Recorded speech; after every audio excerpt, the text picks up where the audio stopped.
तो शाम का समय है और मंगरुआ ने एक बार चौपाल सजा लिया है और फिर से हमेशा की तरह हैं साथी पत्रकार हरीश कुमार। बातें बुराड़ी विधानसभा को लेकर हो गई। हरीश जी, पहले भी हम लोग बुराड़ी विधानसभा को लेकर बात किए थे, दिल्ली को लेकर बात किए थे जी। आपने 2-3 दिन पहले पूरे इलाके में पानी जल जमाव जैसे बारिश के बाद जो स्थिति है जी, उसको लेकर सोशल मीडिया पोस्ट भी किया था और खुद भुक्तभोगी हैं हम लोग जी। क्योंकि दफ्तर जाना होता है, आपको भी दैनिक जागरण के दफ्तर जाना होता है, मुझे भी जहाँ काम करता हूँ वहाँ जाना होता है, सब लोगों को जाना होता है। क्यों हो रहा है ऐसा? अब तो 3 बार के विधायक हो गए संजीव झा। इसके पीछे जो मुख्य कारण है वह है नालियों की सफाई न होना। नाली पर लोगों ने घर बना लिया है और उसके पीछे है कि यहाँ की जो व्यवस्था है ना, सारे लोग मिले हुए हैं, चाहे वो एमसीडी के लोग हो, चाहे वो थाने के लोग हों, चाहे विधानसभा में जो हमारे प्रतिनिधित्व कर रहे हैं संजीव झा, सबके पास एक निश्चित राशि पहुँचती है। मैं छोटी सी बात कहता हूँ, जब मैंने घर बुराड़ी में बनाया, ईंट गिरा तो बुराड़ी थाने से 4 पुलिसकर्मी पहुँच गए वसूली के लिए। उन सबका यहाँ पर जितने का भी घर बना हुआ है, सबके घर से जैसे ईंट गिरता है साहब जी पहुँच जाते हैं। बिना चढ़ावा दिए आप घर नहीं बना सकते हैं। तो हमारे भी लोग थे कि चाचा दे दीजिए कुछ। मैंने ठान लिया था कि मैं इसको 1 अठन्नी नहीं दूंगा। मैंने तुरंत ट्विटर, उस समय था, अब X हो गया है, ट्विटर पर मैंने दिल्ली पुलिस कमिश्नर को लिखा, साहब मैं इसको 1 लाख रुपए दे रहा हूँ आपके पुलिस का जो कर्मचारी आए हैं वसूली करने के लिए, क्या मेरा घर ऑथोराइज्ड हो जाएगा? मैं इसको तुरंत दे देता हूँ लाख रुपया। जहाँ मैं 30 लाख रुपया 40 लाख रुपया घर बनाने में लगा रहा हूँ, अगर मान लिया जाए कि 1 लाख रुपया देने से मेरा घर ऑथोराइज्ड हो जाता है तो अच्छी बात है ना। मैंने हाँ, थोड़ी देर में तुरंत उनका रिप्लाई आया, प्लीज टेक एक्शन। उसके बाद इन सब पुलिसकर्मियों का हाल था, गाड़ी छोड़ के भागे। कई इनके जो दल्ले थे आसपास में घर बनाने वाले, अरे वो तो पागल है, वैसे ही है, उसके पीछे कहाँ जा रहे हैं। फिर हमारे पास आए, वहाँ पर कह दिया पागल है वो, ऐसे ही है, ऐसे ही। आप उसे फिर हमारे पास, आप काहे ऐसे करते हैं? आपको था तो आप बता देते, आप नहीं देते, आप ऐसे क्यों कर? तमाम तरह के लोग इसी सोसाइटी में, इसी समाज में रह रहे हैं। तो बुराड़ी में पानी जमा होने का कारण यह है कि कहीं किसी नाले का सफाई नहीं हुआ है। जो भी हुआ है वह ऑन पेपर हुआ है। हमारे घर के पीछे में जस्ट थोड़ी दूर आप कदम चलेंगे, 10 कदम, तो एक नाला बहता है। यह नाला अलीपुर से आ रहा है, पीछे रोहिणी से आगे अलीपुर गांव से, और यह आगे मुकुंदपुर से आगे जाता है। उसके बाद यमुना में जाती है या पता नहीं कहाँ जाती है, सारे तो यमुना में ही गिरते हैं। यमुना की गंदगी का मुख्य कारण यही है। इस नाले की सफाई के नाम पर 48 लाख रुपए ऑन पेपर निकाल लिए गए हैं कि सफाई हो चुकी है, जबकि सफाई के नाम पर थोड़ा सा पीछे सफाई हुई, उसके बाद सारा बस ऐसे तो ही। क्या नाम, नाली के साथ संजीव झा कम से कम सीवर तो डलवा रहा है ना। अभी तक तो बुराड़ी में सीवर भी नहीं था, सीवर डल रहा है पिछले 2 साल से लगभग हो गया होगा। बता रहा हूँ, सीवर की कहानी यह है कि बुराड़ी मुख्य जो सड़क है, इन्होंने खुद कहा था कि 15 दिन में हम ये सीवर की समस्या खत्म हो जाएगी और ऑन जो आपकी ट्रैफिक की समस्या है वो सही हो जाएगी। आपकी इसी गली की बात बता दूं कि 22 मई को संजीव झा आए हुए थे, इस यहाँ के लोगों ने बुलाया था, और 3 गली महाशक्ति कॉलोनी, 2 गली आदर्श सोसाइटी को लोगों ने घर घर से 200 रुपये 500 रुपये चंदा किया था। उनको अच्छे से स्वागत हो कि हमारे यहाँ सड़क और सीवर की समस्या खत्म हो जाएगी तो हम लोगों के लिए एक अच्छा होगा। बड़ी खूब स्वागत किया लोगों ने। आज देखिए कि 22 मई को 1 साल से अधिक समय, अब ये अगस्त हो गया और 4 अगस्त को हम बैठ के बात कर रहे हैं, कुछ भी नहीं हुआ। मैंने कई बार एलजी को शिकायत की, हमारे नाम से दिल्ली जल बोर्ड, ये दिल्ली जल बोर्ड सीवर जो है ना, ये दिल्ली जल बोर्ड के नाम से, गली का जो ये सड़क का दिल्ली जल बोर्ड के नाम से है, तो मेरे नाम से आपको एलजी में कंप्लेन है, एलजी ऑफिस में। और उसके बाद 19 फरवरी को 30 फुटा जो 3 नंबर गली है महाशक्ति कॉलोनी को, वो बना, ठीक है ना, सीवर कनेक्टेड नहीं हुआ, रोड बना दिया।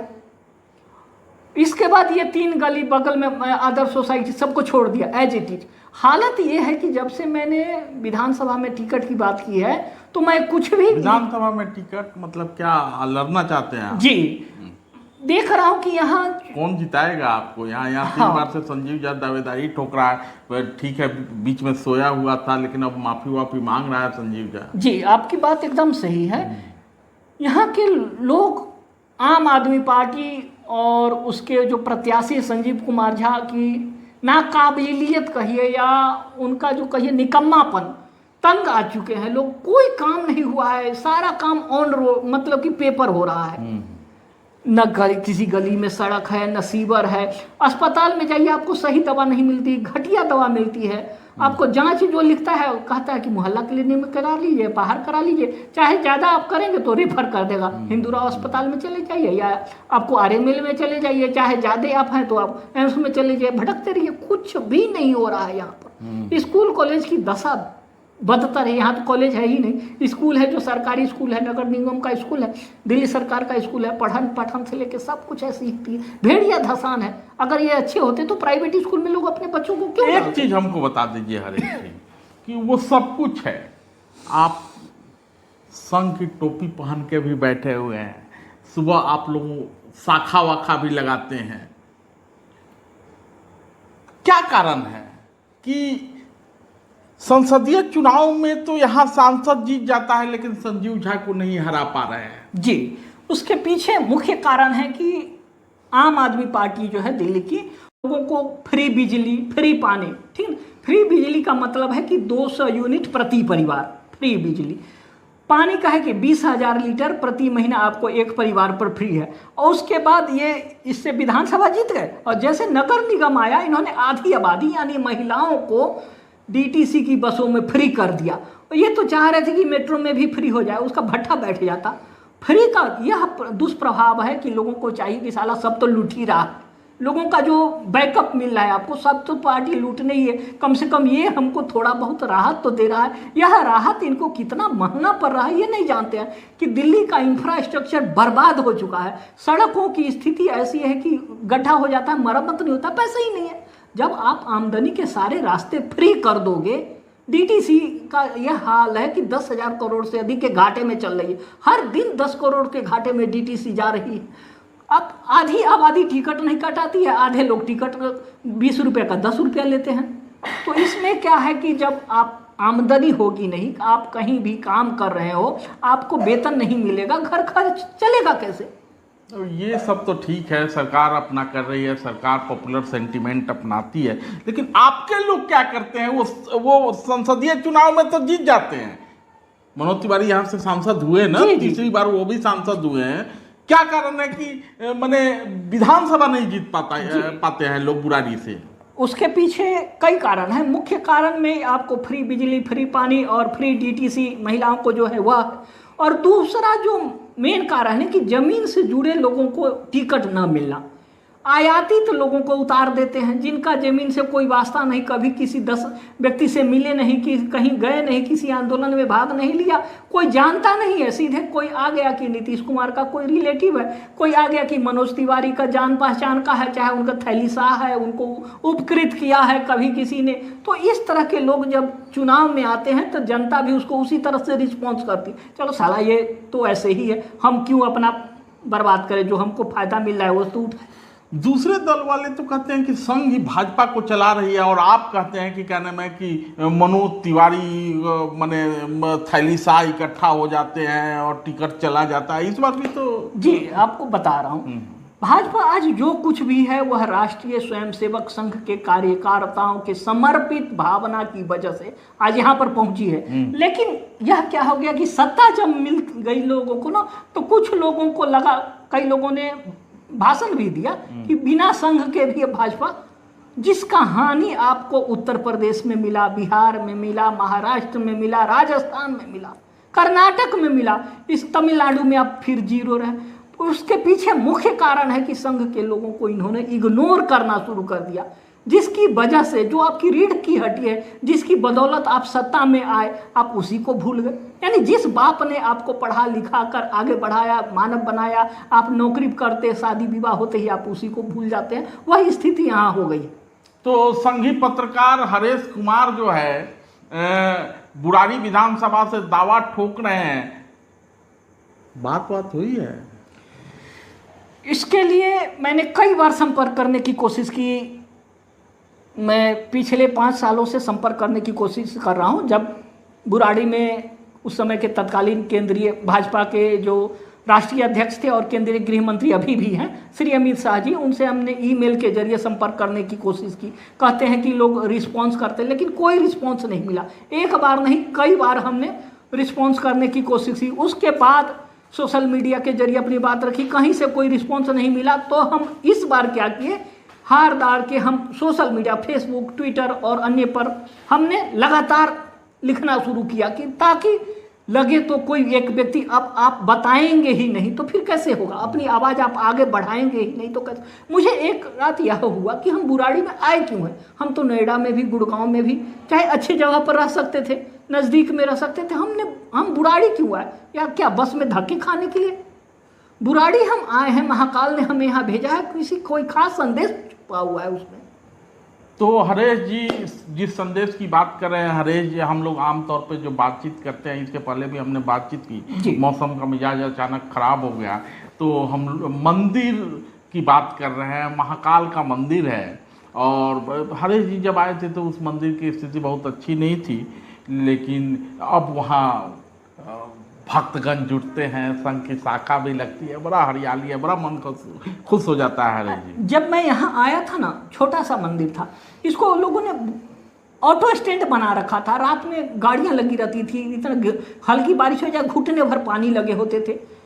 तो एक दिन की बात है, मैं शाखा लगाने था सवेरे में। मैंने कहा कुछ गाड़ी वालों को कि आप इस साइड में लगा लो, सवेरे यहाँ पर अच्छी खासी संख्या में लोग आते हैं, शाखा लगेगा। कोरोना का टाइम था, कुछ लोग उसमें भड़क गए कि ये तो अब यहाँ पर ये जमाने लगा है। उनको लगा, कई बार ये होता है कि व्यवस्था को आप जब परिवर्तन करना चाहें ना, तो जो एज इट इज वाले लोग हैं उनको बड़ा तकलीफ होती है। उसी दिन मैंने ठान लिया था कि अब ये ऑटो स्टैंड यहाँ नहीं रहेगा और महाकाल का मंदिर बनेगा और भव्य मंदिर बनेगा। मैंने यहाँ लोगों से बातचीत शुरू की। एक सुमन सिन्हा जी हैं बेगूसराय की, मैं उनके पास गया कि मैं आपकी सहायता चाहिए। वो डर रही थी कि हम यहाँ पर बच्चों को पढ़ाने के लिए रहते हैं, इनके पापा क्या सोचेंगे। मैंने कहा जो पुलिस वगैरह सब हो जाएगा। मैंने कहा पुलिस का तो आप छोड़ दीजिए, झांकने भी नहीं आएगा, मैं आपको ये एश्योर कराता हूँ। उसके बाद कई सारे लोग आए जो पहले डर रहे थे, सारे लोग मिले। आज मंदिर भव्य रूप में सामने है। 21 जनवरी को हमने मंदिर का मंदिर में मूर्ति का प्राण प्रतिष्ठा किया, काफ़ी संख्या में लोग आए। आज भी सुबह सुबह इन लोगों ने वहाँ पे क्या था, गुरु पूजन मंदिर में था और शाम को मगरुआ ये बदकही कर रहा है। वो बाकी तो ठीक है अरे जी, लेकिन आप ही कह रहे हैं कि मनोज तिवारी के इर्द गिर्द थैली शाह घूम रहे हैं और भाजपा में एक नया चलन है कार्यकर्ताओं को आगे न बढ़ा के थैली शाहों को घुमाने का। आपने यह देखिए, इसमें कई चीज़ें हैं। मनोज तिवारी खुद समाजवादी पार्टी से आए हैं, उनके नीचे कपिल मिश्रा है, वो खुद आम आदमी पार्टी के। प्रेशर नहीं होगा तब तक कोई नहीं सुनता। अगर बाई दीवे पार्टी आपको टिकट नहीं देती है तो कितनी तैयारी है? हमारी तैयारी पूरी है, लेकिन हम पार्टी लाइन के लोग हैं, हम अपनी बात पार्टी से ही रखेंगे और हमको पूरा विश्वास है कि हमें मिलना चाहिए। पूर्वांचल के लोगों की यहाँ 2 लाख से अधिक की संख्या है और वह हमारे साथ खड़ी। हमारे जैसे लोग उसको चाहिए, जुझारू व्यक्तित्व चाहिए जो झूठ ना बोले, काम के समय उपस्थित रहे और ऑन पेपर काम ना करके ज़मीन पर काम करे। क्योंकि हम ज़मीन से जुड़े लोग हैं और हम इन समस्याओं से डेली 2-4 होते हैं। हल्की बारिश हो गई तो ऑफिस नहीं जा पाते हैं, गंदगी रोड पर आ जाती है, उससे परेशान है, दवाइयों के लिए परेशान है, बच्चों के अच्छी शिक्षा के लिए परेशान है जो बिहार छोड़ के यहाँ आए, और उसके बावजूद दिल्ली में भी वही समस्याएं हैं। उसके निदान के लिए हम आपके बीच आना चाहते हैं। बात सिर्फ पूर्वांचलियों की नहीं है, यहाँ बड़ी संख्या में उत्तराखंड के लोग भी रहते हैं जी। और वो भी अपना अपना गांव गिराव छोड़ के ही आए हैं, बुराड़ी को अपना ठिकाना बनाया, घर बनाया। लेकिन आज जिस तरह की समस्या यहाँ हो रही है वो वास्तव में बुराड़ी को देख लें तो सारी दिल्ली को देख सकते हैं, सारी दिल्ली जी, में जी, जी, जी। कमोबेश यही स्थिति है। बुराड़ी आपको पूरे दिल्ली को रिप्रेजेंट कर रही है और बुराड़ी में ऐसा है कि सभी जगह के लोग हैं। अभी पिछले दिनों जगन्नाथ महाप्रभु का यात्रा निकला था, उसमें ओडिशा से लेके श्री कृष्ण को मानने वाले बहुत सारे हर जगह के लोग थे, 10,000 की भीड़ थी और हमने उसको बहुत ही अच्छे तरीके से बुराड़ी मुख्य सड़क मतलब स्कूल से लेके आपको जलसा बैंकेट हॉल तक यात्रा को लेकर आए। हजारों हजार की भीड़ थी, कहीं कोई एक शब्द नहीं और सब समर्पित है महाप्रभु को लेकर। तो शांति प्रिय बुराड़ी है, ये जो व्यवस्थाएं हैं उसके वजह से लोग अशांत हैं। अशांति प्रिय लोग तो यहाँ कम ही हैं। आसपास कुछ लोग चाहते हैं कि शांति में अशांति विघ्न डाल दिया जाए, लेकिन यहाँ संघ का प्रभाव बहुत गहरा तक है और जानते हैं ना कि भय बिनु हो ही न प्रीत। संघ के डर की वजह से जो अशांति प्रिय लोग हैं ना वह बिल में समाये रहते हैं, नहीं तो ये लोग हमेशा जो है ना उफान पर रहते हैं। उनको पता है कि अगर हमने कुछ किया तो उसको लेने के देने पड़ जाएंगे, इसीलिए वो लोग शांत रहते हैं। तो चलिए, भय बिनु हो ही न प्रीत स्वाभाविक है कि हरेश जी जिस ढंग से ताल ठोक रहे हैं, अन्य दावेदार भी क्या नाम है, उनके मन में भी भय हो रहा होगा, क्योंकि एक ईमानदार और सच्चा आदमी जब सड़क पे उतरता मैं है। आज भी दिल्ली में बसों से जाता हूँ, यहाँ से मैं कौशिक एनक्लेव जाता हूँ, धक्के खा के जाता हूँ। जबकि ये सारी बसें जब हम बुराड़ी में आए तो हमने एलजी को डेली 5 ट्वीट करते थे कि साहब 9 बजे के बाद जहाँ स्थिति यह है कि गाड़ियाँ नहीं मिलती है। ऑटो वाले क्या कर देते हैं, जैसे ही 11 से 12 हुआ ना 30, 40, 50, 60 मनमाना वसूलते हैं। आपको हल्की बारिश हो जाए ना 50-60 लोग यहाँ से कैंप कर लेते हैं। एक साधारण व्यक्ति जो 10,000 15,000 महीना कमाता है वह 30 रुपया 50 रुपया एक साइड का कैंप तक जाने का दे तो वह रखेगा क्या, बच्चों को खिलाएगा क्या, मतलब उसको बचेगा क्या। ये स्थिति है यहाँ की।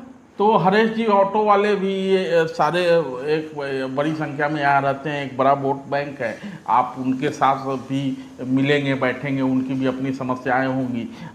ऑफिस वर्क की अपनी समस्याएं होती है, लेकिन उनकी भी अपनी उनको भी सड़क खुद गया है तो उनको भी ज़्यादा परेशानी का सामना हो रहा है। सबकी अपनी अपनी समस्या है, लेकिन सबकी समस्या के समाधान के लिए हरेश जी ने ताल ठोक दी है। बाकी तो टिकट का फैसला इनकी पार्टी को करना है जहाँ से ये है, लेकिन सामने संजीव झा और संजीव झा धीरे धीरे आ तो रहे हैं, लेकिन वो रौनक नहीं है जो कि अन्ना आंदोलन के बाद पहली बार संजीव झा मैदान में उतरे थे। और हम जैसे लोग भी खुल के पत्रकार होते हुए भी, कलम हमारी ताकत है, हरेश जी की ताकत भी कलम की है। कलम के जरिए जितना ये कर सकते हैं वो कर रहे हैं। संघ के जरिए जो सात्विक भाव लोगों में भर सकते हैं वो भर रहे हैं। संघ इनके साथ खड़ा होगा, कलम बोलेगी तो स्वाभाविक रूप से कोई रास्ता निकलेगा। मुझे महाप्रभु जगन्नाथ पर पूरा भरोसा है। महाकाल का आशीर्वाद मुझे सदैव मिलता रहा है, क्योंकि मेरे मन में कोई किसी तरह का जो है ना छल कपट नहीं है। सामान्य आदमी हूँ मैं, और मैं हर उस सामान्य व्यक्ति की पीड़ा को समझता हूँ जो यहाँ अपने परिवार के भरण पोषण के लिए आया है और तमाम तरह की परेशानियों को झेल रहा है। दिल्ली में आकर भी इसी तरह की परेशानियाँ झेले, वह मुझे अंदर तक व्यथित कर जाता है। इसी के लिए मैं चाहता हूँ कि सामने आऊँ और उन समस्याओं को समझूँ और उसके निराकरण की ओर कदम बढ़ाऊँ। आशा है कि भाजपा नेतृत्व हमारी बात को सुनेगा। यही संघ के लोगों की खासियत होती है कि हर कुछ एक वो दायरे में करना चाहते हैं। अभी भी इनको नेतृत्व की ओर देख रहे हैं। हमने उकसाने की कोशिश भी की कि नहीं देगा तो क्या करेंगे, क्योंकि मगरुआ तो बेलाग और बेलौस है, नहीं देगा तो क्या करेंगे। तो हरेश जी ने कहा कि मैं दायरे से बताऊँ, मुझे अपना दायरा पता है। हम समर्पित लोग हैं, हम समस्या बढ़ाना नहीं चाहते, हम समस्या का हल करना चाहते हैं। हम नहीं चाहते कि हमारी वजह से हमारी पार्टी को हम जिस संस्था से जुड़े हैं उन पर कोई आरोप लगाए। हम समर्पित लोग हैं जो समाज की सेवा के लिए आए हैं। हमारा अपना व्यक्तिगत कोई लाभ हानि नहीं है। व्यक्तिगत लाभ हानि करना होता तो हम 2 दशक से अधिक समय से हम मीडिया में हैं और भी हैं, दिल्ली यूनिवर्सिटी से लॉ ग्रेजुएट, पैसा कमाना होता तो बहुत सारे तरीके हैं। तो चलिए, कहा जाता था चंद्रशेखर जी के विषय में कि राजनीति में सादगी का धरोहर हो जाना आसान नहीं है, किसी का चंद्रशेखर हो जाना।